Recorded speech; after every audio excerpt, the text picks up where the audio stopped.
사람으로 살 것인가 고민하면서 살아가는 것이 우리가 마땅히 해야 될 일이다 생각되어집니다. 하나님께서 오늘 우리에게 주시는 말씀은 시편 145편 14절에서부터 21절까지 말씀입니다. 하나님의 말씀을 받들어 봉독할 때에 살아계신 하나님의 음성을 들으시기 바랍니다. 여호와께서는 모든 넘어지는 자들을 붙드시며 비굴한 자들을 일으키시는도다. 모든 사람의 눈이 주를 앙망하오니 주는 때를 따라 그들에게 먹을 것을 주시며 손을 펴사 모든 생물의 소원을 만족하게 하시나이다. 여호와께서는 그 모든 행위에 의로우시며 그 모든 일에 은혜로우시도다. 여호와께서는 자기에게 간구하는 모든 자, 곧 진실하게 간구하는 모든 자에게 가까이 하시는도다. 그는 자기를 경외하는 자들의 소원을 이루시며 또 그들의 부르짖음을 들으사 구원하시리로다. 여호와께서 자기를 사랑하는 자들은 다 보호하시고 악인들은 다 멸하시리로다. 내 입이 여호와의 영예를 말하며 모든 육체가 그의 거룩하신 이름을 영원히 송축할지로다. 아멘. 저는 목사의 아들이었지만 예수를 안 믿었습니다. 교회를 다녔지만 예수님이 믿어지지가 않았습니다. 노력 안 했느냐고요? 엄청나게 노력했습니다. 하늘산 기도원에 들어가서 일주일 금식하면서 예수님 나를 만나달라고 금식했던 것이 중학교 2학년이었습니다. 남들이 예수님 만났다고 펄쩍펄쩍 뛸 때 나는 아무것도 느껴지지 않아서 너무 고통스러웠습니다. 목사의 아들이 예수님을 못 만난 것이 아쉽기는 했지만 그렇다고 사는데 불편하지 않았습니다. 그러기에는 20대에 즐길 만한 것들이 너무나도 많았기 때문에 그렇습니다. 1986년 11월 29일에 군대를 가게 되었습니다. 당시 대한민국은 혼란 그 자체였습니다. 학교마다 데모하는 것 때문에 수업을 하지를 못했습니다. 군인이 되기 전에 가는 곳을 훈련소라고 이야기하는데 제가 훈련을 받은 곳은 증평이라고 하는 곳이었습니다. 그런데 그 증평으로 끌려간 훈련병들은 육군이 되는 것이 아니고 대부분 당시 데모를 진압하는데 투입되는 전투경찰이 되는 것이었습니다. 말처럼 데모하는 사람들과 전투한다고 해서 전투경찰입니다. 마음이 어려웠습니다. 첫 주는 교회를 안 보내고 두 번째 주에 처음으로 예배를 드리게 되었습니다. 다른 때 같으면 예배당에 앉아도 딴 생각하고 설교 본문을 보면 오늘 목사님 설교는 이런 주제를 갖고 하는 뻔한 설교이겠구나 생각을 했는데 그때는 마음이 달랐습니다. 예배를 드리기 전에 기도부터가 하나님, 저는 전투경찰로 가지 않게 해주시고 꼭 육군으로 가게 해주십시오. 하나님, 저는 하나님을 잘 안 믿었지만 하나님 열심히 섬기는 목사이신 우리 아버지, 엄마 봐서라도 저를 좀 한 번만 좀 봐주십시오. 제가 기도를 하면서도 사람 참 이기적이다. 그리고 이런 생각도 드는 거예요. 나라도 이 기도는 안 들어주시겠다 라는 생각이 드는데도 불구하고 너무 힘드니까, 마음이 너무 어려우니까 그렇게 기도하게 되더라고요. 하나님이 그 간절한 기도를 들어주셨을까요? 원래 군대에서 그 종교 행사라고 하거든요. 절에도 가고 성당에도 가고 교회도 가고 하는데 예수를 안 믿어도 교회를 참 많이 옵니다. 왜냐하면 예배가 끝나면 초코파이를 주거든요. 그래서 예배 드릴 때 예수 안 믿는 군인들은 그냥 주리를 틀면서 조는 거예요. 군대에서는 그 찬양을 하는 것이 이 많은 군인들이 졸기 때문에 대부분 비트가 강한 찬양을 합니다. 막 박수도 막 세게 치면서 어두운 밤에 캄캄한 밤에 막 이런 찬양을 하는데 그 첫 예배 드릴 때 앞에서 한 두세 곡 정도가 그렇게 빠른 찬양으로 찬양을 하다가 처음 훈련소에 들어왔던 훈련병들이 드리는 첫 예배라 그런지 갑자기 그 훈련병들을 위로하는 찬양을 불렀습니다. 앞에서 찬양팀이 찬양을 시작하는데 교회를 다녔던 사람들도 울고 교회를 전혀 다니지 않고 초코파이 먹으려고 왔던 그 찬양을 모르는 사람들도 그 가사를 들으면서 울기 시작했습니다. 무슨 찬양이었을까요? 너 근심 걱정 말아라 주 너를 지키리 구주의 품 안에 거하라 주 너를 지키리 주 너를 지키리 아무 때나 어디서나 주 너를 지키리 늘 지켜주시리. 예전에 어른들이 그 찬양 부르면서 이렇게 막 훌쩍거리고 하는 거 이해 못했는데 이제 전투경찰이 될 형편이다 보니까 그 찬양 가사가 그렇게 가슴으로 다가오기 시작했습니다. 제 옆에 교회를 다니지 않는 전우들도 흐느껴 울기 시작입니다. 우리의 마음이 가장 약해졌던 순간이었습니다.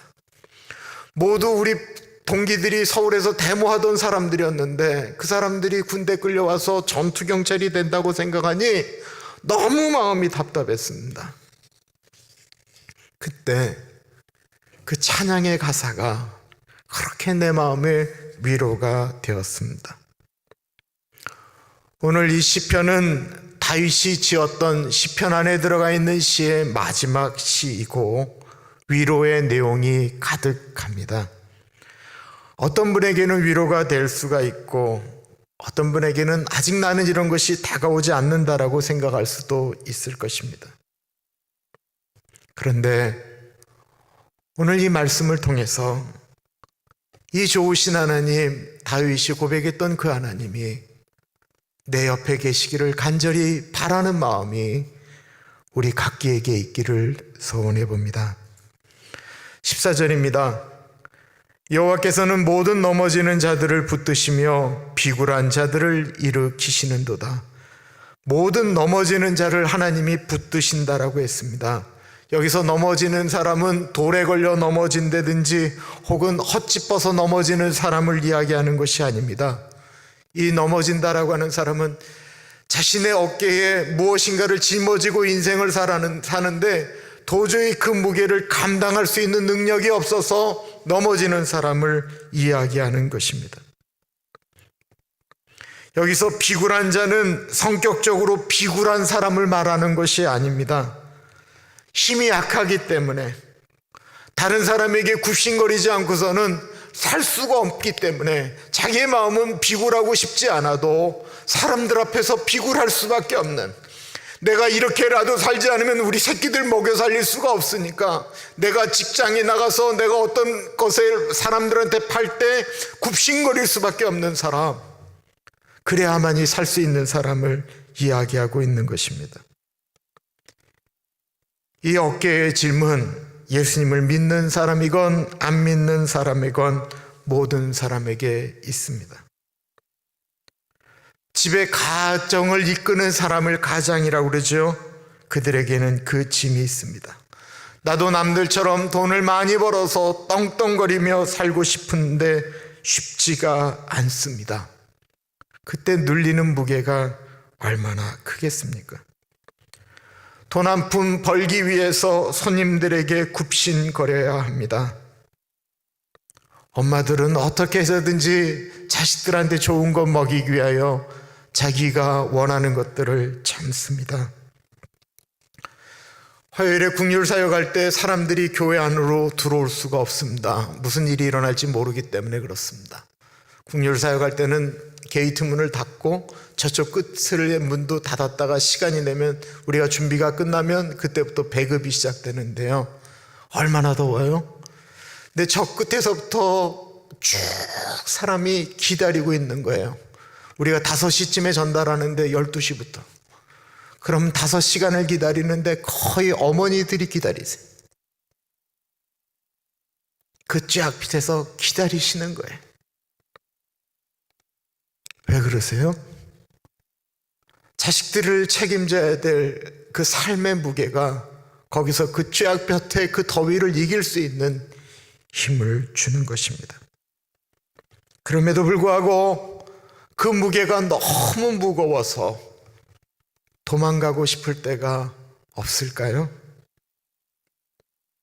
있었을 것입니다. 너무 힘이 겨우시면 어떻게 하십니까? 미국 펜실베니아에 호프만이라고 하는 목사님이 계셨습니다. 설교를 잘 하시는 분이 아니었어요. 그 대신 이분이 잘하는 건 뭐였냐면 사람을 만나면 위로를 잘 하셨어요. 목회하는 와중에 어느 여인이 굉장히 큰 어려움을 겪어서 그 여인을 위로하러 가셨습니다. 목사님이 이제 그 여성도님을 위로하는 것입니다. 예수님께서 마태복음 11장 28절에 수고하고 무거운 짐진 자들아 다 내게로 오라 내가 너희를 쉬게 하겠다고 하셨습니다.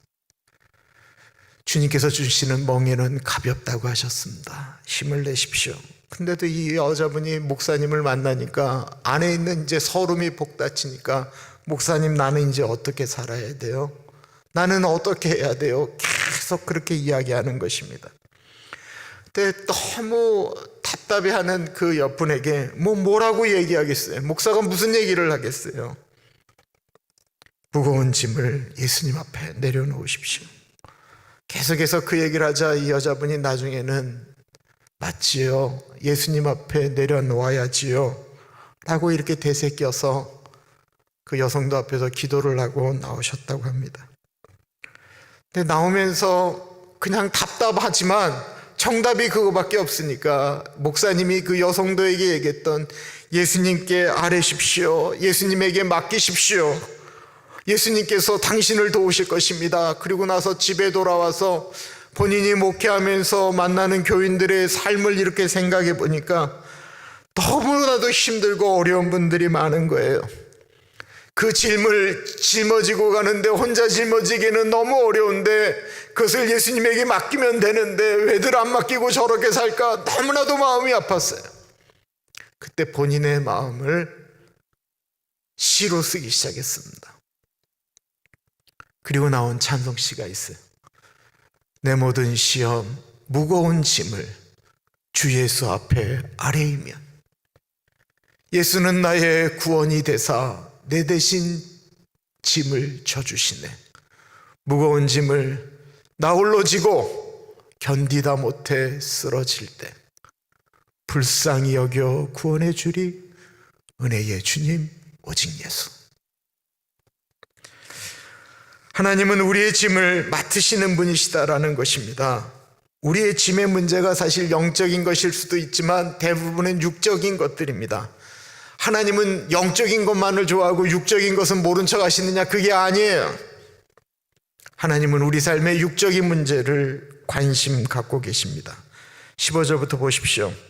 모든 사람의 눈이 주를 앙망하오니 주는 때를 따라 그들에게 먹을 것을 주시며 손을 펴사 모든 생물의 소원을 만족하게 하시나이다. 제일 힘들 때, 사람들과 어려울 때, 일하는 것이 힘들어도 정말 힘든 것이 있다고 한다면 먹지 못하는, 끼니를 때우지 못하는 걱정일 것입니다. 이거는 생사의 문제이기 때문에 그렇습니다. 어쩔 때 실직당하고 이럴 때 정말 사방 어디를 봐도 먹을 것이 없을 때가 있습니다. 구할 수 없을 때가 있습니다. 누구 한 사람 돈을 빌려야 되는데 떠오르지 않을 때가 있습니다. 그럴 때 주님께서 때를 따라라고 주신다라는 것입니다. 이 때를 따라라고 하는 것에 대해서 깊이 생각해 보셔야 합니다. 다윗 왕이 도망 다닐 때에 먹을 것이 없었습니다. 그가 사람들하고 움직이는데 먹을 게 없었어요. 다윗 왕이 말이에요. 그가 도망가는데 제사장만 먹을 수 있는 진설병을, 일반 사람들이 먹으면 하나님이 죽이겠다라고 하는 그 진설병을, 그 떡을 제사장이 너무 불쌍하니까 다윗 왕에게 주었습니다. 그거 맛있는 떡이 아닙니다. 그러나 다윗이 그때 그거 먹고 살았습니다. 배고플 때 겨우 먹고 살았습니다. 그것이 슬픈 일입니까? 감사한 일이었습니다. 우리 어르신들 옛날 전쟁 때 말씀하시는 거 보면 꿀꿀이죽 먹었다고 그러잖아요. 꿀꿀이죽. 그때 그거 먹은 거 말씀하실 때 그때 슬펐다라고 얘기하나요? 그때 그거 먹는 것도 감사입니다. 저는 형제가 5명입니다. 가난한 목사가 5명이나 내질렀습니다. 7 식구가 다 먹성이 좋았어요. 입이 짧아서 조금 먹은 다음에 나는 그만 먹을게 라고 하는 형제가 아무도 없었어요. 저희 어머니는 라면을 끓이시면 꼭 5개를 끓이셨어요. 그리고 우리 엄마가 끓인 라면은 늘 풀어졌어요. 남의 집에서 라면을 먹으면 라면이 꼬들꼬들해야 맛있는데 왜 우리 엄마는 매번 저렇게 라면을 풀어서 맛이 없게 만드실까라고 생각했는데 이유는 5개로 7명이 먹어야 되기 때문에 그렇습니다. 지금 이 얘기할 때 제가 슬픈 줄 알아요? 우리 엄마 만나면 그때 얘기하면서 얼마나 좋은지 모르겠어요. 그러다가 1년에 한 차례 저희 집에 파티는 돼지고기를 사다가 양념 안 하고 빨간 고추장에 이렇게 막 버무려가지고 그냥 불에 이렇게 막 지글지글해서 돼지 불고기를 불백을 먹는 거예요. 돼지 불백을. 그러면 이불을 아무도 얘기를 안 해요. 심지어는 목사이신 우리 아버지까지도 아무 말씀을 안 하세요. 그냥 다 머리를 들지를 안 했어요. 왜냐하면 머리를 한번 드는 순간 한 번 덜 먹기 때문에. 입으로 넣으면서 계속 손은 고기로 가야 돼요. 지금은 너무나도 흔하게 먹는 것들인데 지금 그때 먹었던 그 맛이 안 납니다. 요즘 코로나 바이러스 때문에 미국의 시스템이 참 문제가 많다 이런 말 많이 하지만 저는 미국의 참 빚진 사람입니다. 저희 막내가 태어날 때 정말 집에 소득이 없었습니다. 위기라고 하는 프로그램 아시는지 모르겠어요. 이 저소득층 아이를 위해서 그 정부에서 지원하는 프로그램입니다. 우유도 받고 달걀도 받고 치즈도 받고 시리얼도 받고 푸드 스탬프도 받았어요. 제가 그때 참 빚졌다라고 생각을 했어요. 힘들 때는 계란 한 판, 우유 한 통 얼마나 귀합니까? 그때는 정말 주기도문에 오늘날 우리에게 일용할 양식을 주옵시고 그것이 무슨 느낌인지를 절절히 느낄 수가 있었습니다. 모든 눈이 주를 앙망한다라고 했습니다. 이 세상에 주님을 안 바라보아도 되는 사람은 없습니다. 그러나 이 육적인 양식에 대한 이야기를 할 때 나는 먹을 것이 굳이 많기 때문에 굳이 하나님을 앙망할 필요가 없다라고 하시는 말씀을 하는 분들이 있을 거예요. 그분이 꼭 하나님을 보셔야 된다라는 것입니다. 왜냐하면 내 힘이 있어서 내가 먹을 것이 풍족할 때 내가 그때 하나님을 바라보아야만 아무것도 없어서 하나님을 바라보는 사람들이 눈에 보이기 때문에 그렇습니다. 힘이 남아도는 분들이 하나님을 바라보면 하나님이 그들에게 긍휼히 여기는 마음을 주시기 때문에 그렇습니다. 은혜는 흘러가야 은혜입니다. 내가 남들보다 넉넉하다라고 하는 것은 은혜 받은 것입니다. 그러나 그것이 나만을 위해 사용되어질 때 그것은 은혜가 아닙니다. 욕심입니다. 성경은 그래서 말합니다. 욕심이 잉태한 즉 죄를 낳고 죄가 장성한 즉 사망을 낳느니라. 하나님을 바라보는 사람은 없어도 다른 사람을 도울 수 있지만 땅만 바라보고 사는 사람은 다른 사람과 늘 비교하기 때문에 아무리 많이 가져도 다른 사람을 도울 수 없습니다. 18절에는 하나님이 가까이 하시는 사람에 대해서 이야기하고 있습니다. 하나님이 가까이 하시는 사람이 어떤 사람일까요? 열심히 사는 사람, 하나님의 말씀 잘 듣는 사람, 기도 많이 하는 사람, 이런 사람이 있지만 오늘 본문은 이렇게 이야기하고 있습니다. 여호와께서는 자기에게 간구하는 모든 자, 곧 진실하게 간구하는 모든 자에게 가까이 하시는도다. 하나님이 자신에게 진실하게 기도하는 사람에게 가까이 하신다라고 말씀하고 있습니다. 간구한다라고 하는 것은 기도한다라는 것입니다. 하나님은 기도하는 사람에게 가까이 하십니다. 그런데 어떻게 기도하는 사람입니까? 진실하게 간구하는 사람인 것입니다. 여기서 하나님께 진실하게 간구한다라는 것을 우리의 삶에 한번 적용해 볼 필요가 있습니다. 다들 기도한다고 하지만 이 진실하게 간구하는 기도는 살아계신 하나님께 우리의 마음이 정말로 가서 드리는 기도를 말하는 것입니다. 내가 기도를 하면서 무슨 기도를 내가 하는지 대충 하는 기도가 아닙니다. 중언부언하는 기도가 아닙니다. 하나님이 살아계신 줄 믿고 하는 기도입니다. 예수님 한편에 십자가에 같이 달린 죄수를 생각해 봅니다. 우리가 잘 아는 것처럼 성경에서 가장 행운이 있는 사람, 죽기 전에 구원을 받은 사람입니다. 많은 사람들이 이런 구원을 받고 싶어 합니다. 자기 하고 싶은 거 다 하다가 죽을 때 구원받으면 얼마나 좋을까 생각합니다. 그런 구원이 쉽지가 않습니다. 그런데 그가 구원받았던 이유는 그가 죽음 앞에서 너무 진실했기 때문에 그렇습니다. 주님, 당신의 나라에 임하기 전에 임하실 때에 나를 좀 기억해 주십시오. 더 이상 무슨 얘기를 못하는 거예요. 그의 소망이 하나 있다고 한다면 예수님이 나 좀 기억해 달라고 하는 거, 그 다른 것들을 얘기할 수 있는 일을 한 적이 없거든요.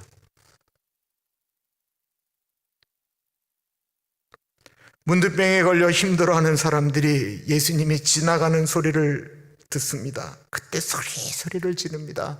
주여 우리를 불쌍히 여겨 주옵소서. 나사렛 예수여 우리를 불쌍히 여겨 주옵소서. 그들의 울부짖음은 진실했습니다. 누님은 소경 바디메오가 예수님이 지나가신다라는 소리를 듣고 소리 지르기 시작했습니다. 보이지가 않으니까, 예수님이 어디로 가는지를 느낄 수가 없으니까 동쪽으로 한번 소리 지르고 북쪽으로 소리 지르고 남쪽으로 소리 지르고 서쪽으로 소리를 지르고 계속 왁왁거리고 소리를 지르니까 사람들이 조용히 하라고 얘기합니다. 어떻게 조용히 할 수 있어요? 다윗의 자손 예수여 나를 불쌍히 여겨 주옵소서.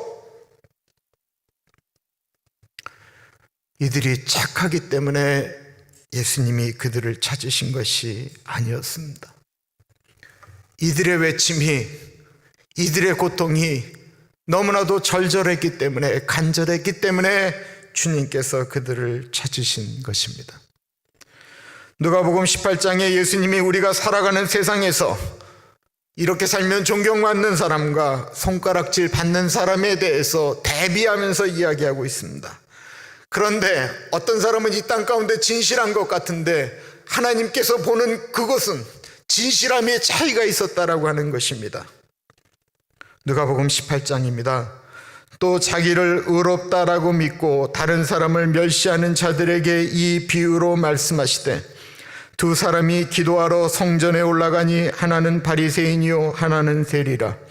바리새인은 서서 따로 기도하여 이르되, 하나님이여 나는 다른 사람들 곧 토색, 불의, 가늠하는 자들과 같지 아니하고 이 세리와도 같지 아니함을 감사하나이다. 나는 일에 2번씩 금식하고 또 소득의 11조를 드리나이다 하고, 세리는 멀리 서서 감히 눈을 들어 하늘을 쳐다보지도 못하고 다만 가슴을 치며 이르되, 하나님이여 불쌍히 여기소서 나는 죄인이로소이다 하였느니라. 내가 너희에게 이르노니 이에 저 바리새인이 아니고 이 사람이 의롭다 하심을 받고 그의 집으로 내려갔느니라. 무릇 자기를 높이는 자는 낮아지고 자기를 낮추는 자는 높아지리라 하시니라. 예수님의 말씀에 늘 도덕적으로 사는 바리새인과 죄를 짓는 세리의 기도에 하나님이 누구의 기도를 들으시고 다가가셨느냐라고 말씀하고 있는 것입니다. 바리새인은 하나님을 믿는 사람입니다. 그러나 이 사람은 하나님을 의지하는 사람이 아닙니다. 본인의 기준과 본인의 도덕성과 본인의 생각으로 신앙생활했던 사람입니다. 훌륭한 사람이지요. 그러나 바리새인이 하나님을 부르며 기도했지만 그의 기도는 모든 것이 내가 5번을 외치며 본인에게 집중하고 있다는 것입니다. 하나님을 부르며 기도하기는 했는데 나는 무엇을 했고 5번 언급하고 있습니다. 이 사람에게 하나님을 향한 간절함이 있었을까요? 반대로 세리의 기도에 나타난 것은 간절함이었습니다. 어떻게 해서든지 하나님의 사람으로 살고 싶어하는 간절함입니다. 하나님의 뜻대로 살려고 하는 몸부림입니다. 어떻게 해서든지 내 소리가 하나님께 들리기를 바라는 겸손함이었습니다. 조용히 고개 들지 못하고 기도하는데 마치 이 느낌이 하나님께서 그 앞에서 그 읊조리며 기도하는 그 세리의 기도를 듣는 것과 같은 느낌이 듭니다. 하나님이 그 소리를 듣는데 내 아들이 너무나도 힘들어서 고통스러워서 고개도 못 들고 그냥 이렇게 하면서 얘기하면 내가 이렇게 얘기했을 것 같아요. 인철아, 고개 들어라. 하나님 앞에 나아가는 간절함에는 하나님이 그렇게 받으신다라는 거예요.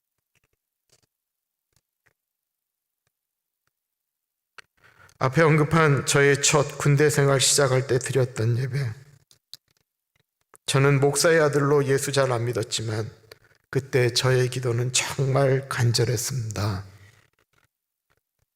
그때 그 기도 정말 진실했습니다. 하나님, 저 정말 뻔뻔하지만 내가 지금까지 그렇게 살고 신앙생활 제대로 할 수 있지 않았지만 뻔뻔하지만 하나님 제발 좀 이 기도 들어달라고 고백했습니다.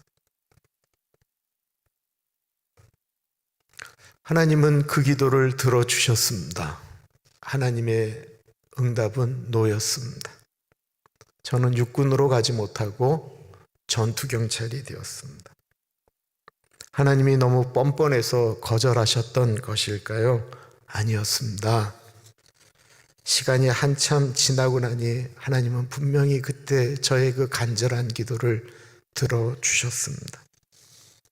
하나님은 저의 간절함을 하나님의 다른 방법으로 들어주신 것입니다. 제가 잘난 척하는 거 다 잘 아시지만 저는 전투경찰이 돼서 올림픽 88 올림픽 때 주경기장 안에서 행정을 보았습니다. 5명만이 뽑혀서 주경기장에서 6개월을 넘도록 먹고 자고 했습니다.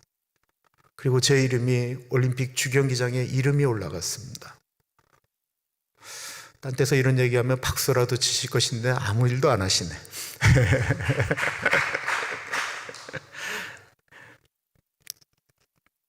제 간절함이었습니다. 지금 문제가 없는 집이 없다고 다 이야기하는데 우리의 간절함을 정말로 그 간절함이 하나님께 응답되어지도록 우리 정말 간절하게 하나님 앞에 나아가고 계십니까? 하나님 앞에 우리의 속내를 있는 그대로 가지고 나아가 보시지 않으시겠습니까? 내 마음속 가장 깊숙한 곳, 숨겨지고 싶어 했는 나의 연약함, 나의 그것, 하나님이 그 간절함을 듣고 싶어 하십니다. 듣고 해결해 주기를 원하십니다. 우리 같이 기도하겠습니다. 하나님, 이 간절함 가운데 좀 같이 하여 주십시오. 하나님, 내 기도 좀 들어주십시오. 내가 내 자녀들을 위해서 기도하는 그 기도 좀 들어주십시오. 우리 같이 기도하겠습니다.